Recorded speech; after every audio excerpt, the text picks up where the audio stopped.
My name is Gurdev Azad Singh Pall, and this is my story for Colourful Heritage.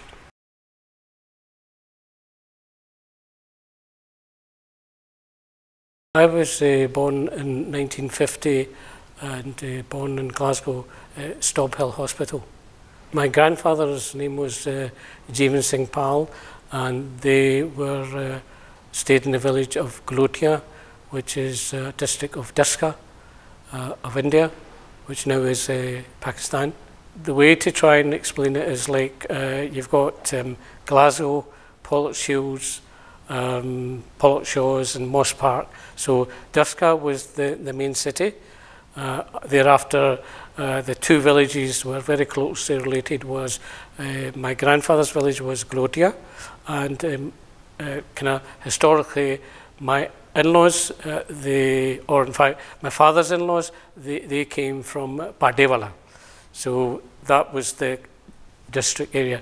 So my father, whose name is Singh Pall, he would say to me that they would go on their bicycle, and he went to the Sikh missionary school in Sialkot. So I think if we relate to it, the major city was Sialkot, as I said, then Diska, and then within that was Glotia and Pardewala. As I said, my grandfather's name was Singh Pall. Very astute and learned person he was, even in those days. So at the age of 31, in 1916, he left his village, travelled to approach the British government. Obviously they were the ruling government at the time, and he got permission to travel to by visa to Saigon.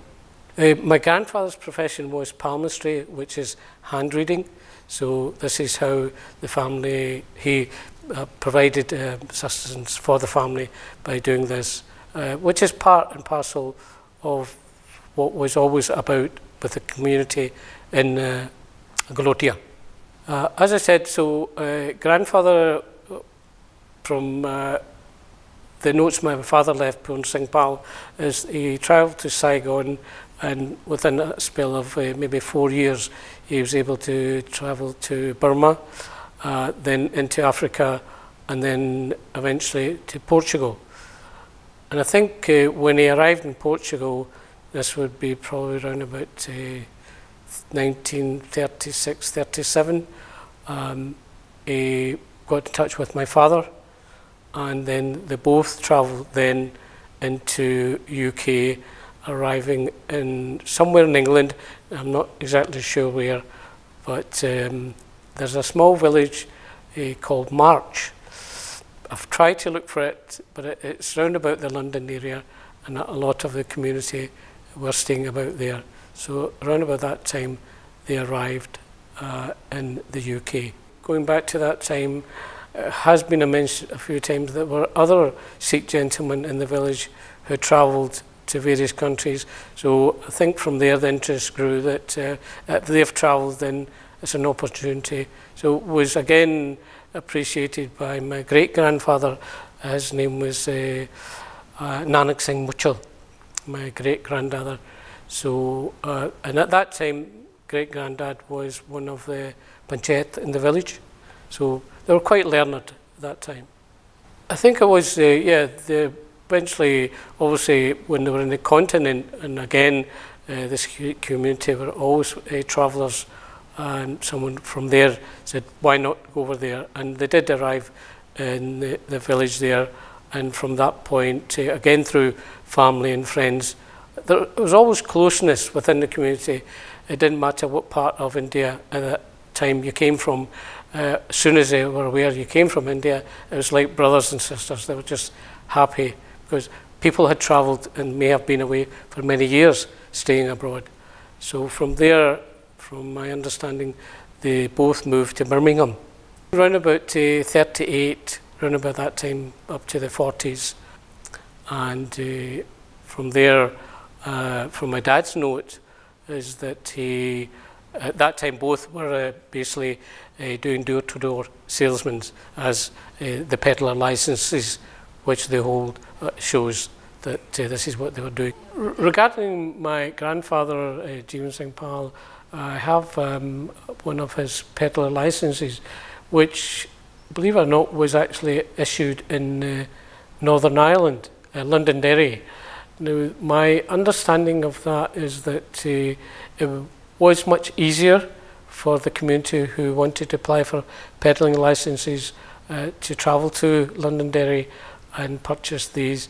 Dad has one, I believe, Pone Singh Pall, one which is registered in, I think it was Manchester.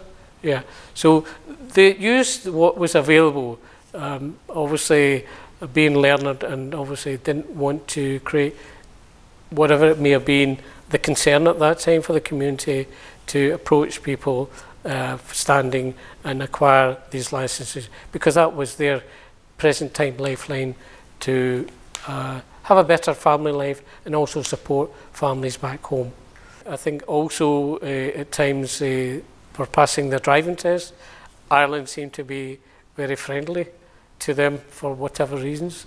So yeah, much of the community did receive a driving licence from Northern Ireland. In 1940, was able to get employment with a company called BSA, and Dad said that it was a British small arms factory facility, and they did make arms for the war at the time, but Dad and my uncles worked there, and they said that they were working on the motorcycles, preparing parts for those. Parts of the family and relatives were staying in Manchester and Glasgow. What they found was there was quite a bit of discrimination in England at that time when they arrived, and they decided we'll travel north up to Scotland. So I'm thinking about 41, 42, they arrived in Glasgow. And in arriving in Glasgow, there was a community already here of Sikh, Muslims and Hindus who had, were a large family. No one had any qualms about, they all came from India, so they were one big family. Basically going back to Glotia, it was the same, great-granddad, granddad and dad and mum. Mum's name is Ajit Kaur Pall, and she came from Badewali, which was an adjoining village. And there, Eid, Diwali, Vaisakhi, all these festivals, you know, it was just a huge abundance from what I hear from of love amongst each other there. And I think that always carried when they arrived abroad anywhere in the world. There was 2 or 3 Sikh families who probably, as far as I'm aware, again arrived earlier. So we're talking about the 39s when these families did arrive here. Prior to 47, obviously Dad and my granddad had established themselves in Glasgow. All of the family travelled to Amritsar, and we had families staying there. Again, granddad's extended family, they stayed in Amritsar. So they arrived in Amritsar, and time they left Amritsar, they arrived in Mumbai, and so this would be early 47s, and from there on they boarded the ship, which was a standard way of travelling, taking them 3 months to travel down through, obviously, the Cape Town, South Africa, down and up round into one of the docks. I'm assuming it may possibly been Southampton. Around about the 40s, 41, the family arrived here in Glasgow, and didn't just remain here. Actually, the granddad had a shop in Edinburgh, and then again, this was through the peddling business, and they had some property in Aberdeen, a small village called Dice, where the Aberdeen airport is. We have some photographs of the community kind of chilling out at the weekend and wining and dining. So they moved around, but eventually did settle in Glasgow